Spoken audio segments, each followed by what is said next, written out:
Hello and welcome to Roll for Adventure. I'm Trent. I'm Bren. And I'm Bonnie. And today we'll be looking at Mutants and Masterminds, a game where you get to build your own comic book hero and save the day.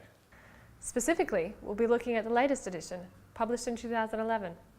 Mutants and Masterminds, or M&M as it's often called, is ostensibly based on the D20 system, but it's been modified so much that it really stands out as its own unique rule set. The M&M system is incredibly detailed, and you can use it to create almost any superhero you can think of, but the complexity can get a bit daunting. This is not a game where you can jump in blind and start playing. Both the GM and the players will need to learn the rules of the system before you can get a really good game going. Now don't take that as us saying that you shouldn't give this game a try. Mutants and Masterminds is a really fun experience once you understand how the rules work. It just takes a little while to learn them. The game doesn't have classes with set abilities. Instead, you build your character by picking what abilities or powers they have. You can build some really interesting characters by mixing and matching weird powers. And the customization doesn't stop there. Each power is built from a series of effects. Let's say I'm trying to build Iron Man. I'd pick the weapons array power, but that could have multiple different effects. Yeah, it could have plasma bolts and micro rockets, or a tractor beam and an electro stunner. The options can be a little overwhelming, but you can see how powerful this system is for building a unique character that you want to play. Thankfully, the Deluxe Heroes Handbook comes with a quick character generator. This helps you build a balanced character within a few minutes by giving you a series of tables to go through. You can pick your own options or let the dice decide. Yeah, this is a great way to get the game going quickly, and it can provide some much needed direction and inspiration for players who are overwhelmed with the amount of choices that they have. Once you've finished with the quick character generation, you'll have a hero that is at power level 10. Now don't confuse this with the level system from something like D&D. The power level refers to how powerful your abilities can be. A power level 8 character would be a mass vigilante without much in the way of superpowers, whereas a power level 14 character is the type of hero that can stop alien invasions or natural disasters. The level 10 character you start with will have a series of superpowers, but will be relatively inexperienced in using them. Once play starts, we get back into a more familiar territory of rolling a d20 and adding the relevant stats. There's a bit more to it once you start determining how powers interact and dealing with status effects, but the rules are laid out quite clearly. It seems pretty complicated at first, but once you get a handle on the rules, play goes really quickly. Mutants and Masterminds is one of those games where the amount of enjoyment that you get out of it is directly related to how much time you've put into it. This is definitely a system for long campaigns with a group of friends. Well, that's a quick breakdown of the core mechanics of Mutants and Masterminds. After the break, we'll go into the strengths and weaknesses of the game and give you our overall impressions. Stick around, we'll be right back. Welcome back to Roll for Adventure. Today we're looking at the game Mutants and Masterminds. So we've had a look at the core mechanics of the game, but how do you think you'd sum up the overall feel of Mutants and Masterminds? Well, you're playing superhero characters in a comic book world. If that's the genre that you're interested, this is definitely the game for you. And I mean, you can play any sort of superhero you want. You can play the stalwarts of DC, Superman, Wonder Woman, Batman, or you could play an Avenger like Black Widow. I mean, you could even play a character from a board game like Sentinels of the Multiverse. You could play Legacy or Tachyon. And if those tropes don't really suit your style, you can definitely put together a character that you enjoy and is really personalised and tailored to what you enjoy. Yeah, and you can also play in any kind of genre. I mean, you can play anything from the classic 3-colour superheroes to something darker and grittier like a Deadpool or a Punisher. One thing we really found fun was the quick start character guide that comes with the deluxe book. Basically allows you to roll up a character, and it's straightforward and fun and simple. Yeah, it really makes a balanced character, which is good as well. If you're really struggling with character concepts, have a look at the power profiles that are available. They sort of give you one central idea and then build out from there. You want a character that's all about fire? Well, here's your fire options. Yeah, I really find having a theme around your character is really essential, because if you're just sort of picking powers randomly, you end up with this sort of disarray of all these random things. You really need to centralise back and have that one core concept for your character. Or if you really just want to jump straight into the action, use the pre-generated characters. Yeah, I mean, there's a pre-generated character for most of the archetypes. You want to play someone like Wonder Woman, Princess is your woman. So something for new GMs, especially in this game, is to be aware of your players, what powers they choose. Some of them are stupidly overpowered, and you've got to restrict that. Yeah, I mean, you can really break the game with a guy that can turn anything into cheese. Yeah. So saying no as a GM is quite essential in this game. Yeah. I've heard a lot of players struggle coming into this game because there's a lot of new concepts involved. Once you understand those concepts, the game gets a lot easier. Yeah, as a new player, it was really, there was a bit of a barrier to entry, you know, like you really needed to understand the rules and get going first. It was a little tricky to get into, I found. I completely disagree. I think this is just as easy as any of the other role-playing games out there. Yeah, the GM needs to know what they're doing, but that's just a matter of reading the book, same as Dungeons and Dragons or anything else. I find that with D&D though, that's a real staple of the RPG community. So, you know, introducing Mutants and Masterminds is a completely different concept to how character generation runs and so forth. So, just coming in with that, explaining those new concepts, it is a different, it's a barrier to entry in that regard. Yeah, but I think the exact opposite in certain circumstances. A lot of the people that would be interested in a game like this are those that are already interested in superheroes.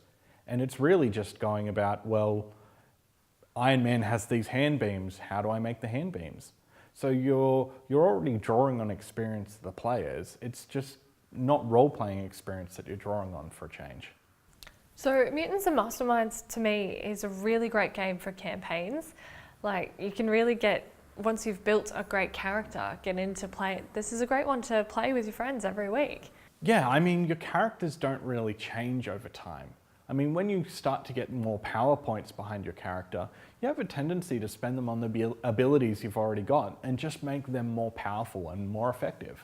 Yeah, so I liked in our research games that our first session was really just getting into discovering our superpowers, and I could really see that evolving over the campaign of all of a sudden you've got superpowers and then really fleshing those ideas out. A lot of systems out there you can sort of have your character creation as part of your first session and really just jump in. I feel like this game is very different. I feel like you need to have at least one session where you sit down and make your characters before you really start the game. This is so that you can learn your powers and learn what they do. Yeah, it gives you a really good opportunity to play with your character. You might have used the quick start character creation and found that you might have an ability you won't use. So what you can do is then reconfigure it into a shiny new toy. Yeah, like for my character, I did end up using the character generator, and I didn't end up with a very random character, but at the same time, going back to it and actually reading through more of those powers, I was probably underutilizing some of those. When you get hit in Mutants or Masterminds, you actually have to save against those hits. So what the target number to attack is can be a little bit different to what you need to save against. And so a good GM needs to be on top of this and know what instances, what's the target number and what am I saving against. This can be quite tricky for a GM, like you've got a lot of stats to keep track of. Yeah, and multiple effects can be on a player at one time. So you've really got to make sure that you have a good handle on what you need to keep a track of. Do you have any advice for potential GMs in regards to keeping track of all those behind the scenes? Yeah, make sure you have a big sheet of paper and have everyone's name on it, and then just write down what their conditions are as you're playing. If you can keep a list of them, they're really easy. Like once you've played the first 3 or 4 games, the condition staggered starts to mean something that you don't need to have what staggered does, just the word staggered. Because these conditions will change constantly throughout the game. Oh, definitely. They might change multiple times in just even one combat round. So in Mutants and Masterminds, you really have no hit points. Like you can die, but... It's actually really hard to die in Mutants and Masterminds.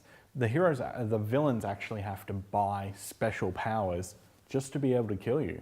And they're really expensive to buy. And I don't know a whole lot of GMs that would actively use them on their villains. Well, these characters are superheroes. Like they're meant to be indestructible. Yeah, I mean, the worst that can happen in most instances is you get knocked out and you're out of the fight. So basically in Mutants and Masterminds, it works off status effects. So I might get stunned, but I'm not going to lose a certain number of hit points.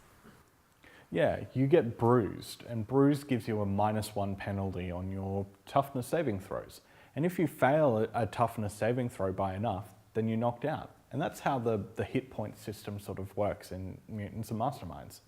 Well, after the break, we'll be speaking with the designer of Mutants and Masterminds. Don't go anywhere. Welcome back to Roll for Adventure. Today we're looking at Mutants and Masterminds. We're lucky enough to be joined by Steve Kenson, the designer of Mutants and Masterminds, all the way from New Hampshire. Welcome to the show, Steve. Thanks. Thanks very much for having me. So what inspired you to create Mutants and Masterminds? Well, my initial inspiration was actually a desire to have a setting published. I was working on the setting that eventually became Freedom City, Mutants and Masterminds, sort of signature setting, as a freelance project some years ago. And the initial plans to publish it fell through with the publisher I was working with, and as sometimes happens. And so I ended up sort of working on the project on my own as just sort of a side project because I enjoyed the setting and I was having a lot of fun with it. And some time later on, I started freelancing for Green Renine Publishing. I did a couple of D20 projects for them very early on in the early days of the open game license. And I talked to Chris Pramus, the president of the company, and I was bemoaning basically just having this, great superhero setting that I was working on, but there was no place for me to pitch it to because there weren't any active games being published at that time. So Chris said, well, the D20 license is doing well for us. We're looking to try and do some new things. I'll tell you what, if you want to design a D20 superhero game, we'll do a 2-book deal. We'll do the core rule book and we'll do your setting book. And then we'll just kind of see how it goes from there. And honestly, I was a little dubious at first about the notion. But once I got into it, I really had realized there was a lot of potential there and had a lot of fun putting together the initial edition of Mutants and Masterminds. And now here we are more than 10 years later. The game's in its 3rd edition. I'm working on a new edition of Freedom City. So all in all, I'd say it worked out pretty well. What were your main design goals? Well, the main thing was to create a superhero game that played fairly quickly and reflected the style of the comics, that had a lot of action to it, and that took because I was using the D20 core material, that took those rules and implemented them in such a way that really reflected the way superheroes played out at the game table. And that's part of why Mutants and Masterminds implemented some of the changes to the core D20 SRD that it did early on in the design process, was the desire to build a game that could handle the really powerful superheroic characters, but also play fairly quickly and not involve rolling 20 dice, to add up to determine how much your character did when he punched someone and things like that. Well, how did you arrive at the decision to build the game around powers rather than classes? I looked at classes initially, and I started off by taking all of the essential core elements of the D20 system resource document and looking at them and sort of breaking them down.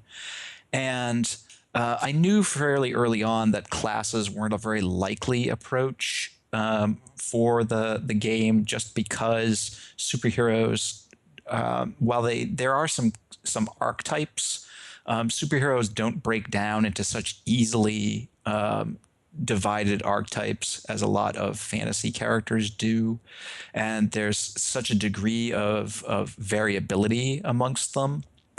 It makes it tricky. And I looked at initially doing some archetypes and then some options in terms of like multi-classing or things like that. but it just turned out to be too complicated, and it made it too difficult to build a superhero concept from the ground to start with. There was too much in terms of, oh well, eventually you want your mutant teleporter to also be a sorceress. Well, if you're multi-classing, that means you're gonna have to wait until you level up. And it was too involved as far as that went. And it just really got in the way of building the kind of characters people wanted to play. Are there any aspects of the game you think could work better?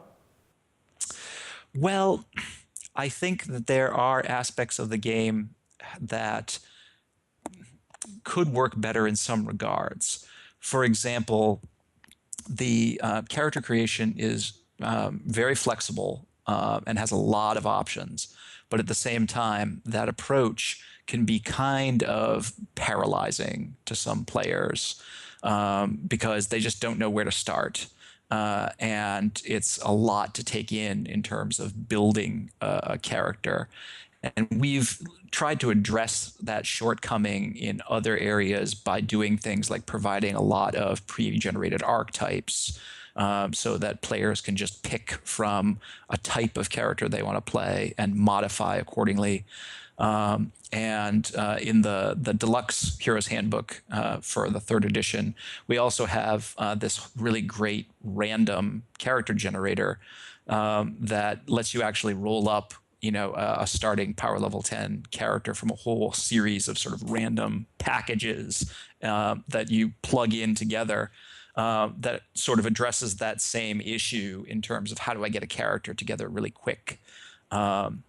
So we're aware of things that are potential challenges or shortcomings in the game, and try to do our best to find alternatives and different ways to address them. If you could go back and change anything about Mutants and Masterminds, would you? Well, the game's had seen 3 editions so far, and that's given me plenty of opportunity to implement, lots of things in hindsight as far as that goes. So I'm pretty happy with the way the current edition looks and feels and plays. It gave me a good opportunity to kind of polish a lot of the stuff. 2nd edition was the largest revision of the game, and where we learned the very most about it. And 3rd edition polishes a lot of things as far as that goes. But I think it's a really solid game the way it is now. Mutants and Masterminds has a lot of depth to it, so you can build any character you can think of. But this also makes it hard to introduce new players to the system. What would be your advice for GMs looking to bring in new players? Well, I think that if you're introducing a completely new player to the game, it can be useful to start them off with the idea of having them play, sort of a guest star character, and say, okay, well, this, especially if there's a known non-player character hero around who is associated with the player character's team, you can say, okay, play this character for a game or two. Until you get your feet wet and get a feel for how it plays. And then when you've done that and you've decided that you like it and you want to keep playing, we'll look at creating a permanent regular character for you. But something like that, I think most players, unless they're really, really into the notion of creating a character, really just want to play first. And so the thing to focus on is to get them playing. So that's tends to be my approach to that sort of a thing with new players, is to get them right into the game. As a GM, it can be hard to keep track of all the different powers and details that you need to know. Do you have any tips or tricks for GMs? Well, I have to say that as a game master, my own style tends to be playing a little bit loose with the rules as far as that goes. In the heat of the game, I tend to go most with what works in the moment, and if it's not exactly by the rules, then so be it. as far as that goes. I think that having a decent set of notes and a good game master screen goes a long way in that regard. And particularly in terms of powers that have different degrees of effect. Just having a reference card or a reference sheet that what those degrees are should they come up in play. Things like afflictions that tend to have a lot of customizable degrees to them is good to have as a reference. I tend to build out a quick table for all of the characters in the adventure where I just keep track of their defenses and their other really relevant numbers that are likely to come up in play. So I'm not shuffling through a lot of character sheets when I'm playing, but I know really quickly what somebody's dodge defense is if I need to know it. Those kinds of things. But beyond that, a lot of it is really just detail, and I rely on the players to know what their characters' powers do. What's your favorite superhero to come out of a Mutants and Masterminds game? Oh gosh, I'm needless to say, I'm very fond of most, if not all, of the characters in the game. But I have a very personal soft spot for Johnny Rocket, who's the super speedster member of the Freedom League, because right from the first edition of Freedom City, Johnny was written as an openly gay character, and I got a lot of really good feedback from players and fans who really appreciated seeing a character like that in a fairly mainstream RPG product, as well as a superhero setting. And so I've always been very, both fond and proud of having a character like Johnny in the setting.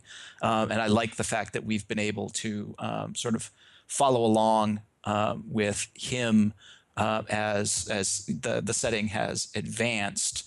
We mentioned, in fact, because he guest stars in an Emerald City adventure, that he's married now. That marriage equality has come to Freedom City, and things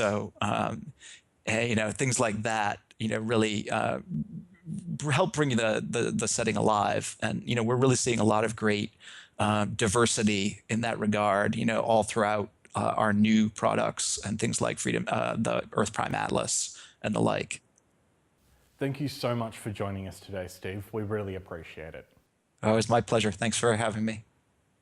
Well, that's about it for this week. All that's left is to give our final ratings. To keep with our theme, we use a dice rating system on Roll for Adventure, ranging from a D4 to a D20. Bren, what are you going to give Mutants and Masterminds? Look, I really found the powers and the other concepts of this game quite interesting mechanically. However, this is just not my genre, unfortunately, so I sort of really struggled with the subject matter. So I'll be giving it a D6. And Bonnie?